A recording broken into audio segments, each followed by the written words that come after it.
പഠിക്കാൻ പോകുന്നത്. കഴിഞ്ഞ ക്ലാസ്സിലെ 1, 2, 3 നമ്പറുകൾക്ക് നിങ്ങൾ പഠിച്ചിരുന്നോ? അക്ഷരങ്ങളൊക്കെ കൂടി ഉള്ളത് പഠിച്ചിരുന്നോ? അപ്പോൾ എത്രയാണ് നമ്മൾ ഇന്ന് പഠിക്കുന്നത്? 4 നമ്പറാണ് നമ്മൾ പഠിക്കുന്നത്. 4 ഇങ്ങനെയാണ് 4 എഴുതുന്നത്. ഇനി 4 എണ്ണമുള്ള എന്തൊക്കെ കാര്യങ്ങളാണ് നിങ്ങൾക്ക് അറിയാവുന്നത്? ചതുരം, ചതുരത്തിന് 4 വശങ്ങളാണുള്ളത്. പിന്നെ ടേബിളിന് 4 കാലുകളാണുള്ളത്, 4 കാലികൾ, അങ്ങനെ 4 എണ്ണമുള്ള ഒത്തിരി കാര്യങ്ങളുണ്ട്. അപ്പൊ നിങ്ങൾ അതൊക്കെ എഴുതി വെക്കണം നിങ്ങളുടെ ബുക്കിൽ കേട്ടോ. അടുത്തത് എന്താണ്? നമ്മളുടെ സങ്കലന പട്ടികയാണ്. സങ്കലന പട്ടിക നിങ്ങൾ 1, 1, 1 + 1 2, 2 + 1 3. ഇന്ന് നിങ്ങൾ പഠിക്കാൻ പോകുന്നത് 3 + 1 4 പഠിക്കാൻ പോകുന്നത്. ഇത് രണ്ട് നിങ്ങൾ പഠിച്ചിരുന്നോ? അടുത്തത് 3 + 1 4 പഠിക്കണം.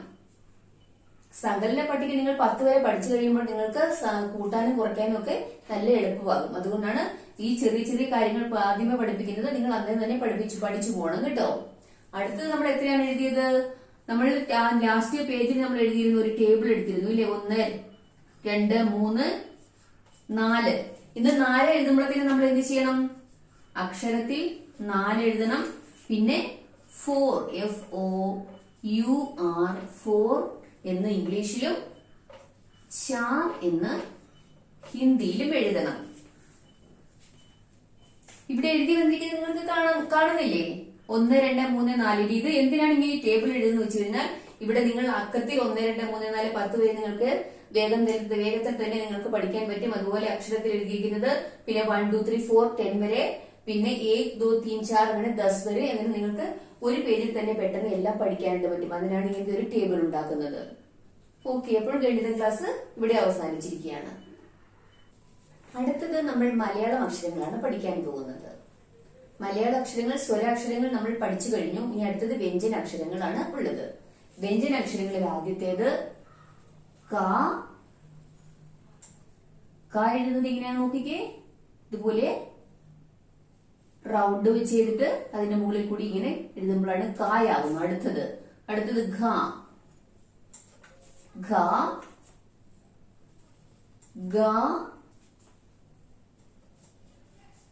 ഖ,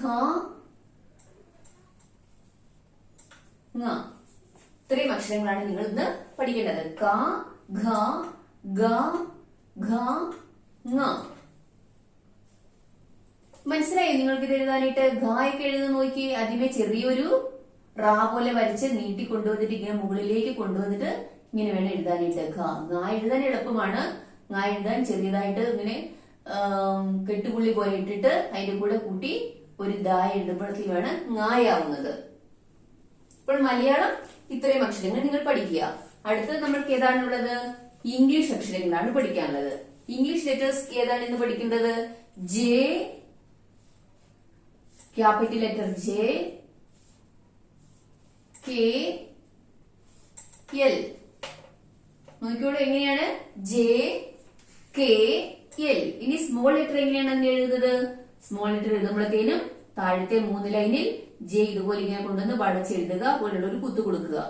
സ്മോൾ ലെറ്റർ കെ എഴുതുമ്പോൾ മുകളിലത്തെ 3 ലൈനിൽ താഴെ ഒരു ചെറുതായിട്ടാണ്, ഇവിടെ മുഴുവനും വലുതായിട്ട് എഴുതുന്നു, ഇത് താഴെ ചെറുതായിട്ടാണ് ഇതിനെ എഴുതേണ്ടത്. എൽ എഴുതുമ്പോഴത്തേനും ഒരു വര മാത്രം, ഒരു 1 എഴുതുമ്പോഴത്തേനും നമുക്ക് സ്മോൾ ലെറ്റർ എൽ ആകും. ക്യാപിറ്റൽ ലെറ്റർ എഴുതുമ്പോഴത്തേനും ഇങ്ങനെ കൊണ്ടുവന്ന് ഇവിടേക്ക് കൊണ്ടുവരിക. സ്മോൾ ലെറ്റർ എഴുതുമ്പോഴത്തേനും ഒരു 1 മാത്രമാണ് എഴുതുന്നത്. ഇത് ഇംഗ്ലീഷ് ലെറ്റേഴ്സ് എഴുതാനായിട്ട് എളുപ്പമല്ലേ? നിങ്ങൾക്ക് മനസ്സിലായില്ലേ ഇത് എഴുതാനായിട്ട്? ഇനി നമ്മൾ ഹിന്ദി അക്ഷരങ്ങളാണ് പഠിക്കാൻ പോകുന്നത്. ഹിന്ദി അക്ഷരങ്ങൾ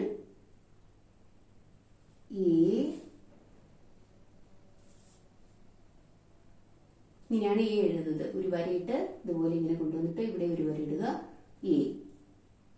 അതിനുശേഷം ഐ.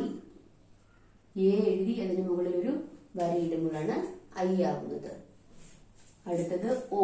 ഓ എഴുതാൻ ആ എന്നെഴുതുക, അതിന് മുകളിൽ ഒരു വര ഇടുക, ഇതാണ് ഓ. അടുത്തത് ഔ. ഇവിടെ ഒരു വരയ്ക്ക് പകരം 2 വരകളാണ് ഇടേണ്ടത്. എ, ഐ, ഓ, ഔ. ഇനി അടുത്തതാണ് അം. ആ എഴുതുക, അതിന് മുകളിൽ ഒരു കുത്തിടുക. അതാണ് അം വരിക.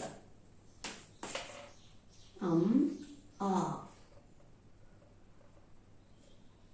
അതിന് 2 കുത്തുകളാണ് ഇവിടെ ഇടേണ്ടത്. ഇതൊക്കെ നിങ്ങൾക്ക് ഇത് എഴുതാനായിട്ട് നിങ്ങൾക്ക് ഈസി ആയിരിക്കും. നിങ്ങൾക്ക് ആ എഴുതാൻ അറിയാലോ. അതുപോലെ അതിന് ആ എഴുതുക, ഇവിടെ മുകളിൽ ഒരു വരി ഇടുക, ഔവിന് 2 വരി ഇടുക, പിന്നെ അം എന്നുള്ളതിന് മുകളിൽ ഒരു കുത്താണ് ഇടുന്നത്, ആ എന്നുള്ളതിന് ഇവിടെ 2 കുത്തിടുക. എ എഴുതാൻ ശ്രദ്ധിച്ചു നോക്കി എ എഴുതുക. ഓക്കെ, അപ്പോൾ ഇന്നത്തെ ക്ലാസ്സുകളുടെ അവസാനിക്കുകയാണ്.